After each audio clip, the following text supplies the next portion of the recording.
As we enter the holiday season, someone inevitably will ask you the question, how was your year? For many, this has been a tough year. Endless pandemic stories, lockdowns, canceled vacations, turbocharged cabin fever.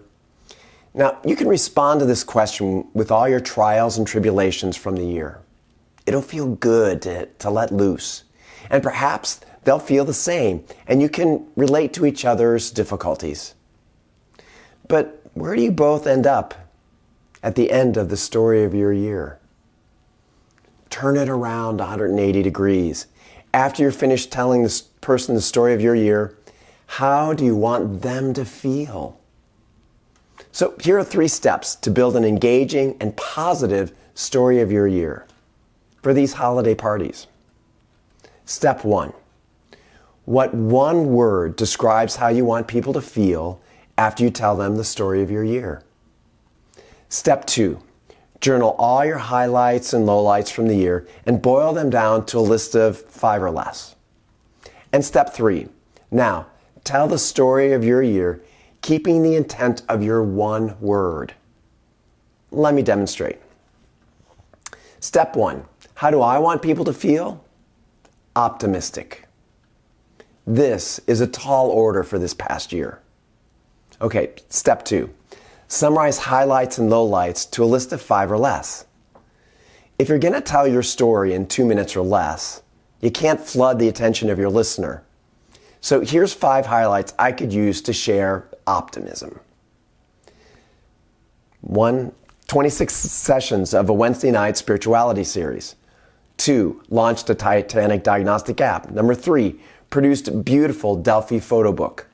4. Submitted 2 chapters of my Wisdom Archetype book to a New York publicist. And 5. Hired a social media company. So, step 3. The story of my year. Choose which highlights you want to include in the story of your year. Remember your word. Mine is optimism. So here goes. Patrick, how was your year?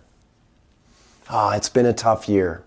I left my 28-year consulting career in 2017 to start a movement of gathering ancient wisdom from sacred places all around the world, and then sharing those wisdom stories at live events. That worked great, taking adventurous people to Machu Picchu, Peru, and Glendalough, Ireland in 2019. And then COVID-19 shut all that down. So what did I do in 2021? Doubled down on the movement, of course. I hired a social media company to build and boost my social media presence. It's been a slower than expected ramp up, but I'm hopeful. They know what they're doing. And I continue to moderate my Wednesday night spirituality series. 15 to 20 participants join every week. 0 attrition since we started it in September of 2020. Our Wednesday nights are an oasis of emotional and spiritual freedom. Our spirituality series attracts people from across the country and even internationally. Would we have gotten this kind of participation if everyone was running around all over the place on Wednesday nights? Probably not. And I doubled down on my Titanic diagnostic brand too. In 2021, my app developer finished building the Titanic diagnostic app, launched in the Apple Store. I couldn't have finished that project if I were flying all over the place. The app will help me promote the Belfast Titanic diagnostic event in October of 2022. There's more, but the bottom line is this. I'm hopeful, optimistic of our humanity. Yes, things are hard. Divisive language is all around us. People are getting stuck and mad on important issues in the world. What do I see? The evolution of humanity. It's hard, it's rocky, and we're equipped to handle whatever is thrown at us, built right into our DNA.